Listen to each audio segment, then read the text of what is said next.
The year is 2042. Our insatiable curiosity has pushed us further into the cosmos. We have walked on Mars. We have established lunar outposts. Yet for all our progress, some mysteries remain beyond our grasp. Until now. It began with a flicker on our deep space telescopes, an anomaly dismissed as cosmic dust. But the flicker grew, resolving itself into a shape so vast, so alien, that it defied all known laws of physics. It was a megastructure dwarfing our sun, an ominous silhouette against the backdrop of a billion stars. The world held its breath. This was no mere exploration vessel, this was an arrival. And as its trajectory became terrifyingly clear, one question echoed through every heart, every home, every nation on Earth. Why? The International Space Station, once a symbol of international collaboration, now became our terrified sentinel. Its cameras provided the world with a constant feed of the approaching megastructure. Its sheer scale incomprehensible, its purpose unknown. The silence from it was deafening, more terrifying than any roar. Then, the broadcast began. Emergency messages delivered in a calm, measured tone flashed across every screen on the planet. Stay indoors, remain calm, this is not a drill. The words were simple, clear, but their underlying message was chilling. We are not alone, and we might not survive the encounter. Families huddled together, seeking solace in each other's presence. The internet, once a source of infinite information, was now a torrent of fear and speculation. We were facing the unknown, and the only certainty was that life, as we knew it, was about to change forever. The day arrived like any other. The sun rose, painting the sky in hues of orange and pink. But the familiar comfort of dawn was shattered as the megastructure began its final descent. Its shadow engulfed the Earth, turning day into an eerie twilight. Fear gave way to a morbid fascination. Then, the unthinkable happened. From the underbelly of the megastructure, smaller vessels began to detach, their numbers multiplying rapidly, swarming like angry bees disturbed from their hive. These were no mere transport ships. These were warships, sleek, predatory, bristling with weaponry, unlike anything we had ever seen. As they pierced the Earth's atmosphere, trails of fire blazed behind them, a terrifying display of power and a grim prelude to the chaos that was to come.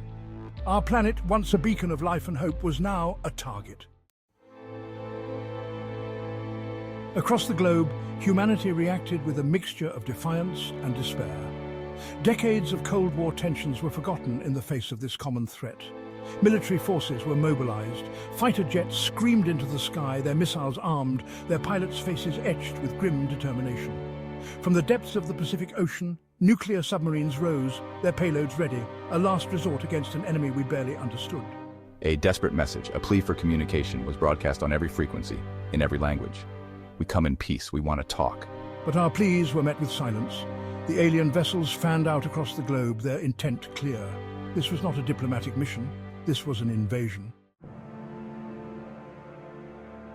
The first alien attack came without warning, a blinding flash of light over Tokyo, then another over London, Paris, New York. Strategic targets were obliterated in an instant, reducing once great cities to smouldering ruins. The world watched in horror as the full might of the alien invasion was unleashed. But humanity would not yield. A spirit of defiance, of desperation ignited across the globe.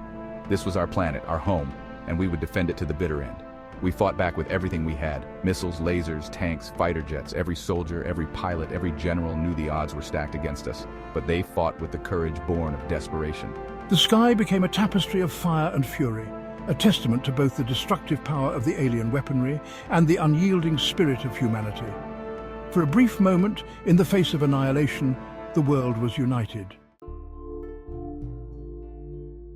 The tide of the battle seemed unyielding. The alien technology was superior, their tactics ruthless. Yet as the hours turned into days, a glimmer of hope emerged from the ashes of our despair. The alien vessels, for all their advanced technology, seemed to be faltering. Their movements became sluggish, their once precise attacks erratic. The reason, when it was discovered, was both baffling and strangely poetic. The very air we breathe, the nitrogen-rich atmosphere that sustains life on Earth, was toxic to the alien invaders. Their advanced suits, designed for the vacuum of space, were slowly being corroded by our planet's life-giving breath. Our greatest weakness had become their undoing. The realization spread like wildfire. This weakness, discovered by chance, became our salvation. We exploited it with the same ingenuity and determination that had once taken us to the moon. Existing weapons were modified, new tactics were devised, all designed to take advantage of this unexpected vulnerability. The tide of the battle turned. Alien vessels, once invincible, began falling from the sky, their hulls corroded, their weapons failing. The invaders, overwhelmed, confused, facing an enemy that refused to yield, began to retreat. Their invasion, once an unstoppable force, crumbled before the very air we breathed. The skies, once filled with the din of battle, fell silent. The alien megastructure, its purpose still a mystery, began to withdraw, disappearing back into the depths of space from whence it came. We had survived, we had won, but the victory came at a terrible cost.